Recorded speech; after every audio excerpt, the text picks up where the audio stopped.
Hi friends, എല്ലാവർക്കും എൻ്റെ ചാനലിലേക്ക് സ്വാഗതം. ഞാനിന്നിവിടെ വീട്ടിൽ തയ്യാറാക്കിയ ചിക്കൻ കറി എങ്ങനെയെന്ന് കാണാം. അതിനായിട്ട് ഇവിടെ 1.5 കിലോയോളം ചിക്കൻ കഴുകി വൃത്തിയാക്കി മാറ്റി വെച്ചു. ഇനി അത് ചേർക്കാനുള്ള ഇഞ്ചി, വെളുത്തുള്ളി, സവാള, പച്ചമുളക്, തക്കാളി, കറിവേപ്പില എല്ലാം എടുത്തു വെച്ചു. ഇഞ്ചിയും വെളുത്തുള്ളിയും കൂടെ നന്നായിട്ടൊന്ന് അരച്ച് എടുക്കണം. ഇനി അതിന് ശേഷം തക്കാളി നന്നായിട്ടൊന്ന് അരച്ച് മാറ്റി വയ്ക്കാം. ഇനി പാത്രം ചൂടായി അതിൽ ആവശ്യത്തിന് വെളിച്ചെണ്ണ ഒഴിച്ചു കൊടുത്തു.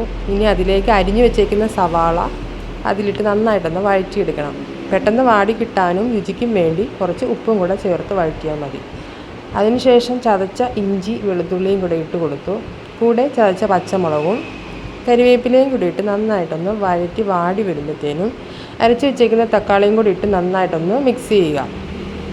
ഇനി അതിലേക്ക് പൊടികൾ ചേർത്ത് കൊടുക്കുക. ആദ്യം മഞ്ഞൾപ്പൊടി 1 സ്പൂൺ മല്ലിപ്പൊടി, നല്ല കറിക്ക് നല്ല കൊഴുപ്പ് കിട്ടാൻ വേണ്ടിയാണ് ചേർക്കുന്നത്. ഇനി 2 സ്പൂൺ മുളക് പൊടി, അത് എരിവുള്ളതും എരിവില്ലാത്തതും കൂടെ മിക്സ് ചെയ്താണ് ഇട്ടേക്കുന്നത്. അപ്പോൾ നന്നായിട്ടൊന്ന് വഴറ്റി വന്നതിന് ശേഷം ഞാൻ ഇതിലേക്ക് 2.5 സ്പൂണോളം ചിക്കൻ മസാലയും ചേർത്ത് അതിൻ്റെ കൂടെ പൊടിച്ച ഗരം മസാലയും കൂടെ ചേർത്ത് നന്നായിട്ട് എല്ലാം കൂടെ മിക്സ് ചെയ്തൊന്ന് വാട്ടി എടുത്തതിന് ശേഷം അതിലേക്ക് ആവശ്യത്തിന് ചിക്കൻ വെന്ത് കിട്ടാനുള്ള വെള്ളം ഒഴിച്ചു കൊടുക്കണം. 2 ഗ്ലാസോളം വെള്ളം ഒഴിച്ചു കൊടുത്തു.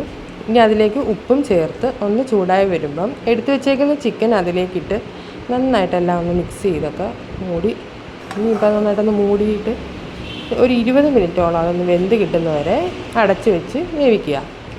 അതിനുശേഷം നന്നായിട്ട് തിളച്ച് ചാറൊക്കെ ഒന്ന് കുറുകി വന്നതിന് ശേഷം എണ്ണയൊക്കെ തെളിഞ്ഞ് നല്ല അടിപൊളിയായിട്ട് ചിക്കനൊക്കെ വെന്തു.